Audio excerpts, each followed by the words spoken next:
no one wants to go from a job to another job, right? And that's essentially what you're doing. You're more of the technician if you're hands-on and doing all the work still at that point. So for a period of time, you have to do that to build up the business and get things going the way you like it and build those systems. You're with The Capitalist Sage, a twice-a-month podcast that seeks out entrepreneurs and experts that speak to the real-world life of doing business for their sage advice. Now, with your hosts, Karl Barham and Rico Figliolini. Welcome to The Capitalist Sage podcast. We're here to bring you advice and tips from seasoned pros and experts to help you improve your business. I'm Karl Barham with Transworld Business Advisors, and my co-host is Rico Figliolini with Mighty Rockets Digital Marketing and the publisher of the Petrie Corner magazine. Hey, Rico, how you doing today? Good, Karl. It's a great day. Oh, absolutely. Why don't you introduce our sponsors for today's episode? Sure. Our sponsor is Hargrave Fiber. They are an internet company that provides services to small and large companies, and they're a main component in every community they go into. So we're excited to have them as our sponsor, not only for this show, but our other podcasts that we do, and also support our Petrie Corners magazine. So what I want to tell you is that they have the Hargrave Economic Stimulus Plan, their own stimulus plan. So if you qualify for it, you get 1 year free business internet and phone service. So you check them out. You go to hargrave.com/business/economic-stimulus. Great partner to have. They are not like the cable company, and they're there when you need them. So check them out. And thank you, Hargrave. Thank you so much, Rico, for introducing our sponsor, Hargrave, today. Today's guest is Rudley and Jayden Kelly. Rudley is a real estate investor, realtor, and an author. And today we're going to talk a little bit about how to teach your children about investing, real estate investing, other types of investments to our children. We recently just launched and published their first book. I'll kind of show it here. This is Real Estate with My Daddy. It's available on Amazon.com. A very fun book for you to go through with your children, talk about real estate. So we'll talk a little bit about this today and share some of the thoughts around that. Hey, Rudley. Hi, Jayden. How are you guys doing? Doing good. Doing great. How are you all doing? Oh, we're blessed. Thank you so much. And thank you for taking time out of your busy schedules to be on the podcast with us today. Jayden, how was school today? Good. Oh, that's good. You're probably pretty used to doing your schoolwork and keeping up with stuff. How did you get time to write a book with your dad? Because we were just home one Saturday afternoon when Mom and Callie went shopping, so we just wrote a book for fun. Oh, that's fabulous. Rudley, why don't you tell us a little bit what sparked you for doing that, writing this book and introducing it to everyone? Yeah, no, I first and foremost appreciate you guys inviting us on this podcast. It's a great venue here to kind of talk about business. But yeah, the whole premise behind the book was to just help share the knowledge of real estate amongst, younger children, kind of similar to the opportunity I had when I was younger to learn from my older brothers and sisters and older cousins that invested in real estate. So my son, obviously he's been coming with me on looking at various properties, distressed properties or whatnot, since he's been about 2 years old, right? Mm-hmm. So we just want to kind of put it in the language of a child for them to get a high-level grasp of what investing in real estate is. And, we kind of wrote it together and came up with something pretty cool. Yeah, it's absolutely fabulous. Why don't I start by, how did you get into real estate and what's your background and what brought you to what you're doing today? Yeah, so I started real estate. I've been heavily investing in real estate the past 6 years, but really bought my first property about 14, 15 years ago. And what kind of got me started in that is, kind of what I was mentioning a little bit prior is that I had some good role models, my brothers, sisters, some older cousins, my parents, that all, had some type of footing within real estate. So my thing as a younger adult, I always wanted to try to figure out how do I accelerate that and how can I get to that level sooner. So it started off with me buying my first property right out of college, primarily because I didn't want to move back home with my parents at that time. So that was my motivation at the time, but kind of snowballed from there. got my real estate license and, invested in quite a bit of education on the flipping side of the business and just kind of took it from there. Oh, it's fabulous. I wonder, Jayden, what's your favorite part of working with your dad when he's looking at properties? I get to help him build things. Ah, what's your favorite? Is there a particular room that you work on a lot? Kitchen, bath, living room? I usually work downstairs. Oh, that's fabulous. So as you started getting started in this, what are some of the things you found that when trying to help educate your children about investing, you found were some of the things, the challenges in doing that? I guess some of the challenges is maybe some of the language and the dynamics of what real estate is. So I think for me, what helped educate Jayden on it and the rest of my children as well is just, putting it in as most layman terms as possible and trying to equate it to maybe toys or things that they play with and understanding buying something versus investing and saving and those type of things. But I think the biggest challenge is just putting it in a language that resonates with them best. So it was fun for us to write this book together so he can kind of help me along as I'm writing it to say, does that make sense? Checking in with him and, getting a good understanding that, this is something that a 7-year-old can understand. Absolutely. Jayden, what do your friends think about you helping your dad out? They haven't all checked the book out yet. They haven't checked it out? Well, we may have to do something to help get them the book a little quicker, get them into schools and everything else.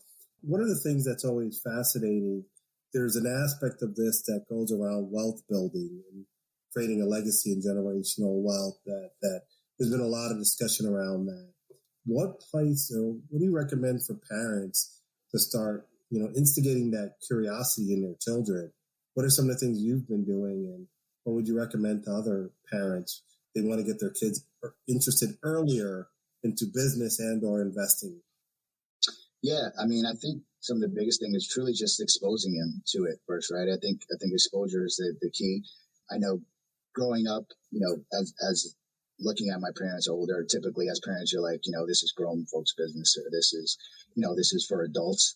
But I tend to not do that typically. I want to bring them into the fold. I want to show them like, all right, this is what this costs. How do you think we should go about paying for this? If you're having discussions over bills or things like that, once they get a little bit older, maybe not Jayden's age, but, teenagers or a little bit older, like sit down at the table with them and go over the bills and show them where their account is coming from or where the funds are coming from and how to save and do those type of things. So I think number one is exposure. Don't shy away from having those conversations, even though they may not necessarily be 100% ready for it yet. And then number two is just continue it. Get them excited. Find a piece of wherever in that education that you provided them. Find what motivates them or find something that they're interested in and push them towards that direction to learn a little bit more. So even if it's about stocks or anything like that, stuff that they buy all the time, if it's Nikes or they love Disney movies, pull up the Disney stock, take them through that, let them learn a little about those things. So find something that they resonate with and have that conversation about the investment part of it. So I'm going to ask a question about maybe a recent project that you guys worked on together. How did you find the property, a particular example of property? What are some of the ways you search for them? And is there an interesting one that you found in an interesting way, maybe with Jayden involved or others? Yeah, so, as you mentioned, I'm a realtor and investor. So from a realtor perspective, I'm able to find properties on what's considered the MLS on market type of properties. But from an investor perspective, and kind of what we touch a little bit on the book, I'm typically finding off market properties or distressed properties. So some of the ways that I've learned to go about finding those properties are certain lists that you'll purchase, such as people that are in distressed situations, foreclosures, maybe probate, someone that's inherited a property that lives out of state and they don't want anything to do with the property, eviction lists, tired landlords, all different types of lists that you can use. I have a team of folks that make those calls and follow up and take action on those. And that's pretty much how I go about finding the properties. But everything really falls into the follow up and making sure you're getting direct to the sellers and just establishing your credibility and relationship with those sellers. So once you find a property, what happens next? If you identify a property and an owner of the property, what do you typically do next? Yeah, so if I have the address and have the information, I first do some kind of desktop analysis, look at the area, look at the comps. If there's pictures, I try to look at the condition of the property and run some preliminary numbers on where it makes sense for me to purchase this property.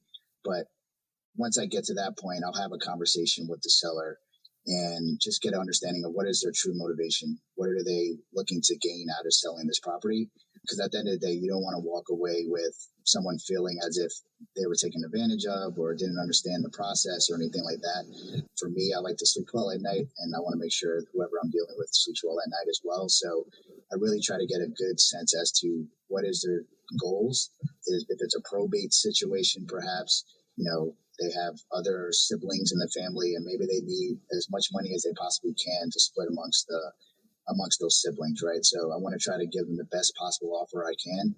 Or it could be someone in a situation that's like, I really don't care about the price. I just need to get this out of my name as soon as possible. So that's another motivation or a motivating factor that I can help them, like, okay, I can close within a week if you need me to and get this burden off of you. You got bills piling up, all those type of things. So it really depends on the customer or seller first and start from there and work my way backwards to seeing where we can, where it makes sense for both parties. I'm curious, as once you acquire the property, there's a lot of people doing flipping now, especially in Georgia and in different cities around different states around the country. What are some of the things you've learned about doing it profitably when it comes to once you've acquired the property? Yeah, I think once you acquire I guess taking a step back even before acquiring the property is really just knowing your numbers. That would be the advice I would give to any newbie investor out there or someone that's looking to flip homes, is that try to take the emotional attachment out of it of just wanting to do a deal, because that can certainly hurt you in many different ways, and just be cautious as to what you're going into, because there's a lot of shows, there's HCTV, it's a lot of things out there that make it look very glamorous, which, it certainly can be at times, but know your numbers and understand what you're getting into. And then once you actually do acquire the property, continue to do your due diligence, continue to do your inspections, work with your contractors, and always leave yourself, even whatever budget you come up with, have a contingency. Because as much as you evaluate that property beforehand and do your desktop analysis, once you open up the walls, you never know what you're going to run into. So have a contingency. I like to have 5-10% contingency overage in my budget for things that may pop up. Are there things that you get to do and Jayden gets to help you with that you do yourselves versus pushing out to contractors, subs?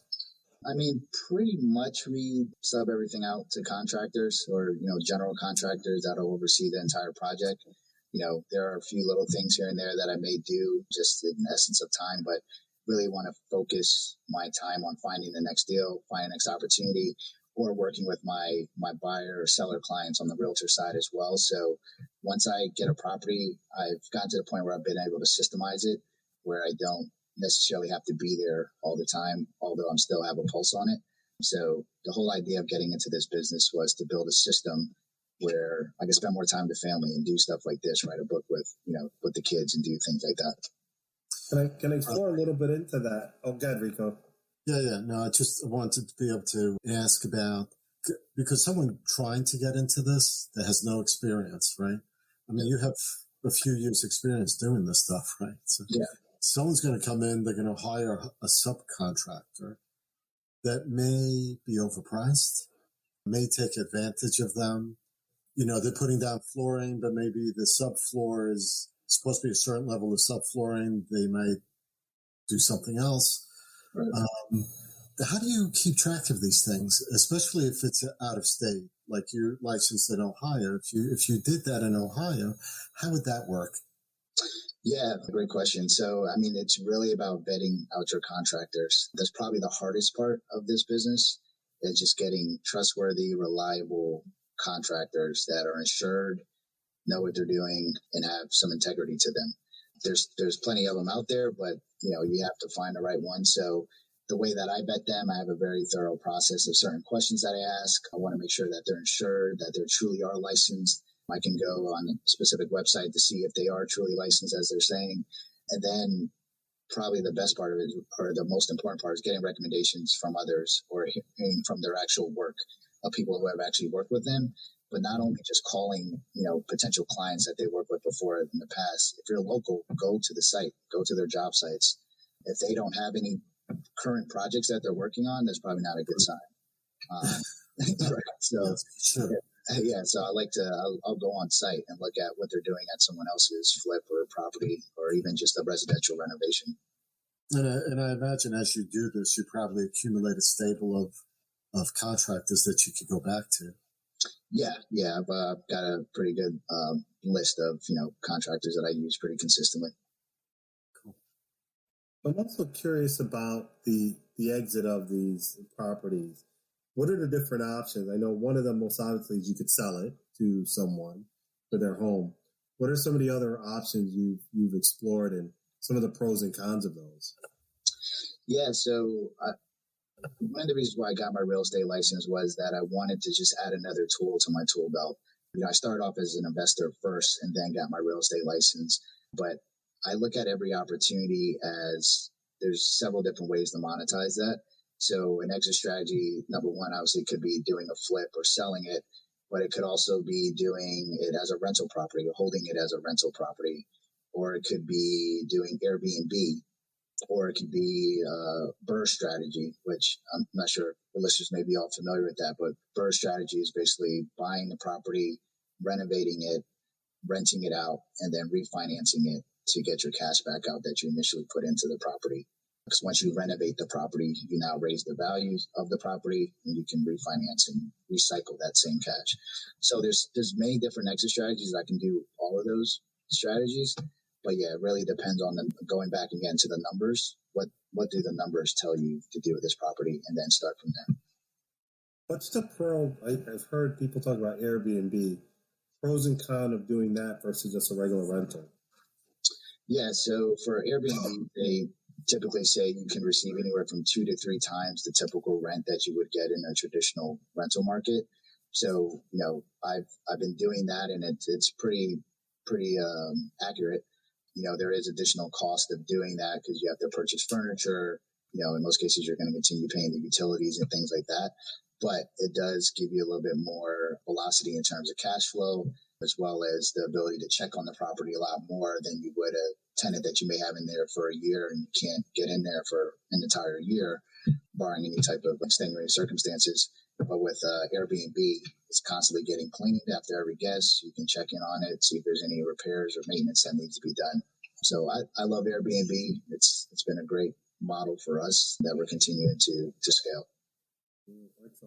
I'm curious on this past year with the pandemic, how has it impacted your business, flipping, rentals, Airbnb?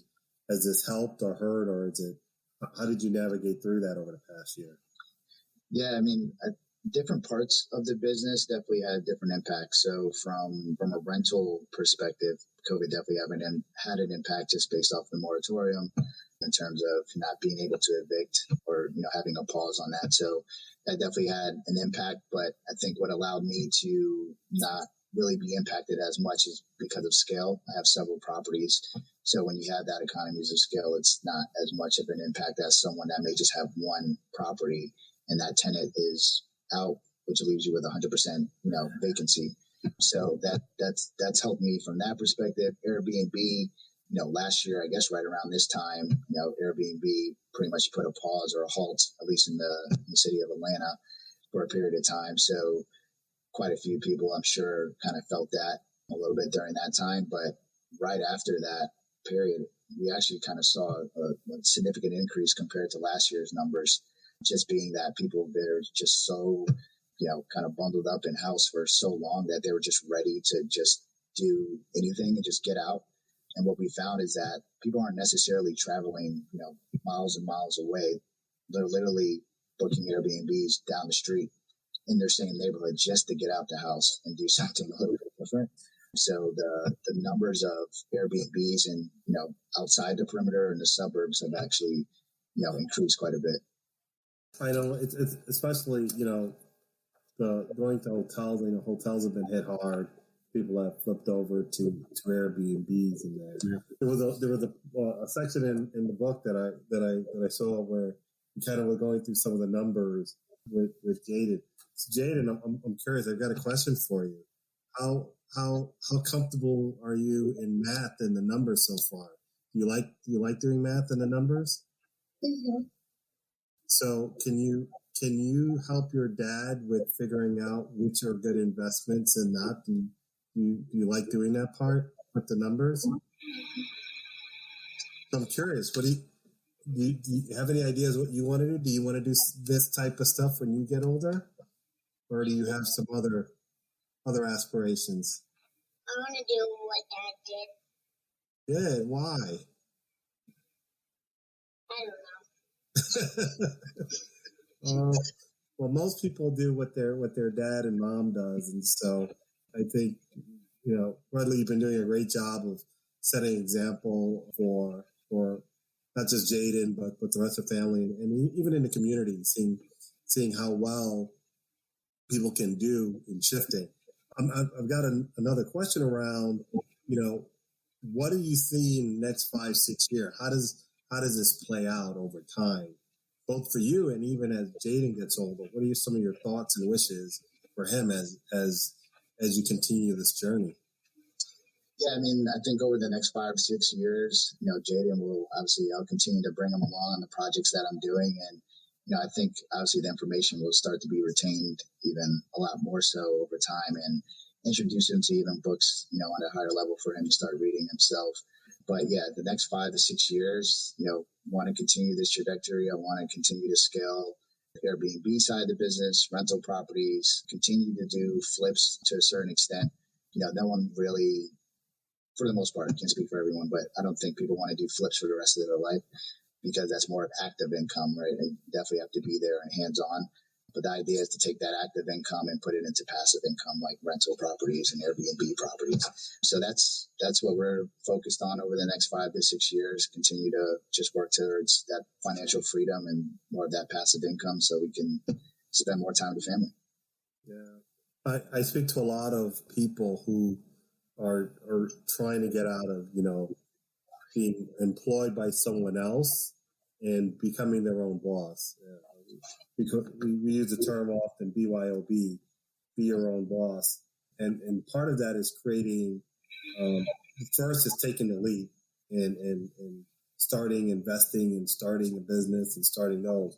But at some point over the evolution, I've noticed some business owners creating a system around what they're doing. And it's always interesting to watch, folks that are spending a lot of time in church activities and charities, sometimes playing golf in the community. You wonder, how can they run a complex business and yet have time to do that? And I think some of it is they figure out that way to, one, generate passive income as one strategy, is to be able to do that. But two is building a system to be able to let go of some of the day-to-day stuff. And they build the team and the systems around to be able to do that. How far do you think you are in that journey? And how much further do you got to go? Yeah, I think I'm getting close to that point where it's, pretty systemized, but, be transparent, right? It's still a lot of hours, still a lot of time to put into that, but that is the goal, to get it 100% systemized, where, you can basically fire yourself, right? You want to fire yourself from your business at some point. So yeah, no one, I've recently, left my corporate job and moved into doing this full time. So, no one wants to go from a job to another job, right? And that's essentially what you're doing. You're more of the technician if you're hands on and doing all of the work still at that point. So for a period of time, you have to do that to build up the business and get things going the way you like it and build those systems.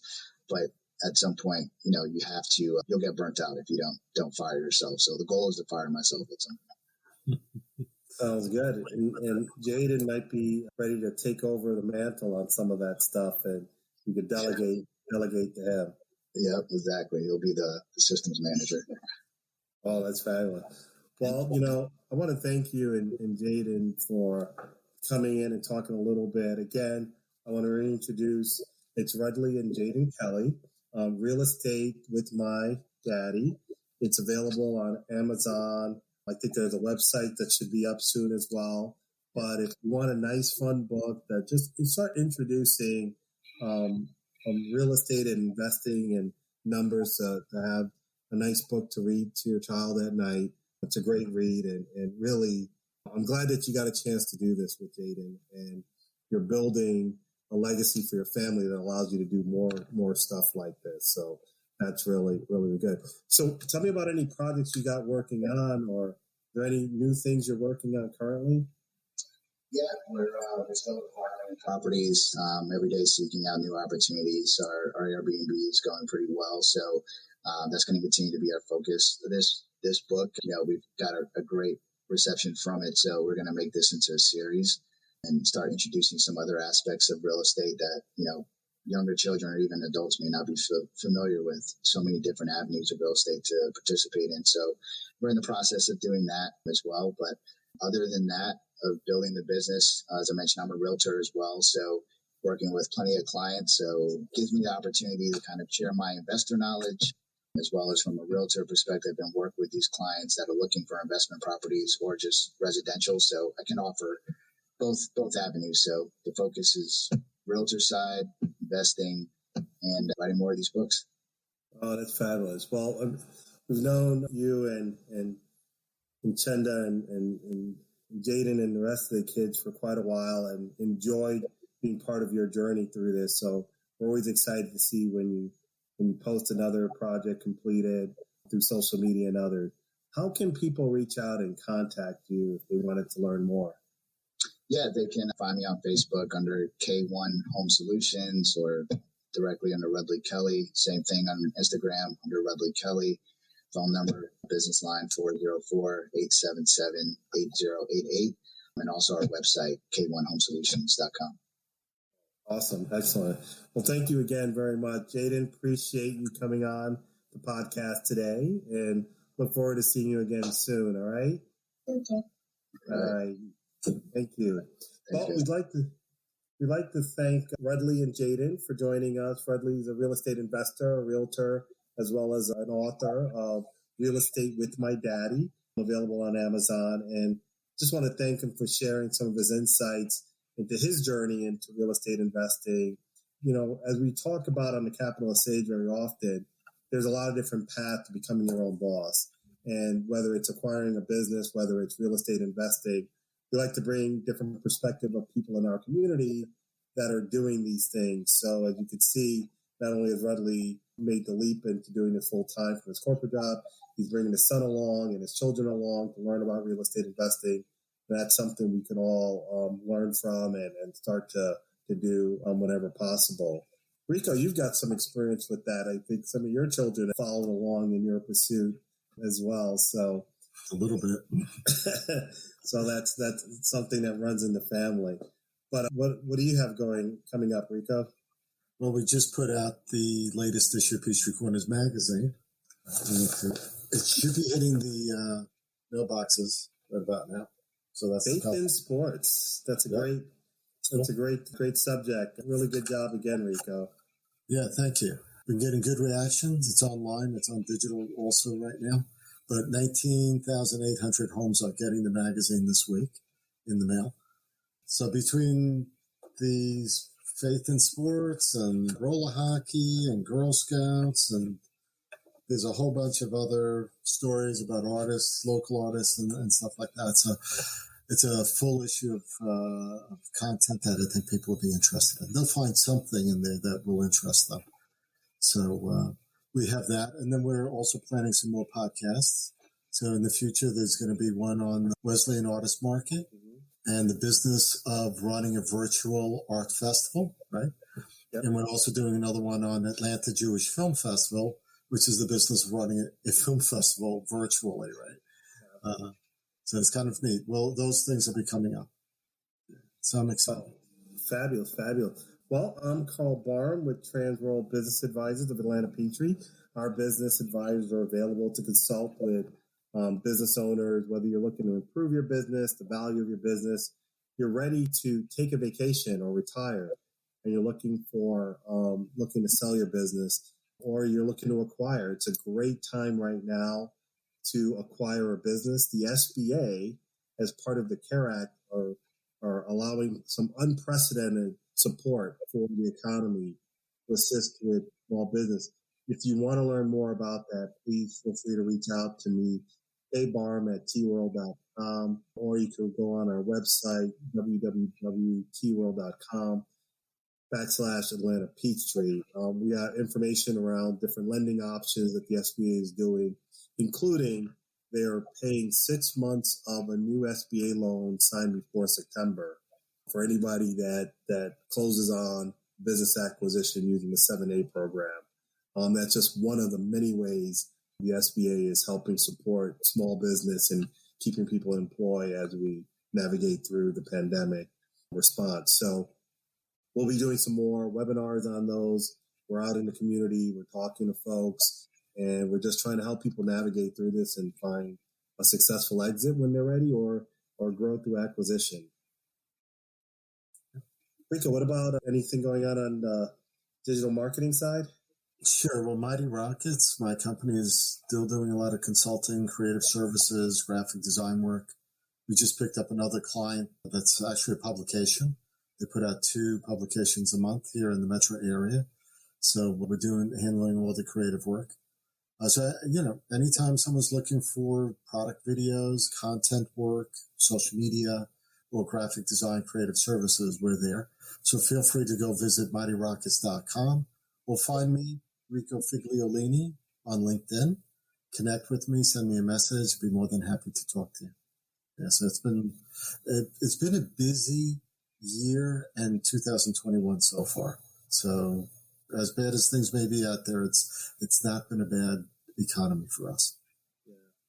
Yeah, with change, there's a lot of change happening. So when things change, people gotta communicate and get out there to the community. So grateful for all that you do to help support that here locally in the community. And I'm grateful for all the things I learned, not only from you, because I've learned a lot from you, and I know how to exit, I think, my business at some point. But listening to people like Rudley and his son and other people, I mean, these are great shows. I'm hoping people get a lot of good, actionable things out of these episodes, and it's just a good thing, and I look forward to every episode now. Absolutely. Well, we got more to come in the new year, so stay tuned, everyone. Thank you for joining us on The Capitalist Sage. This has been The Capitalist Sage with Karl Barham and Rico Figliolini, the twice-a-month podcast with entrepreneurs and business experts. We hope you enjoyed this episode. Want more? Visit our website at capitaliststagepodcast.com.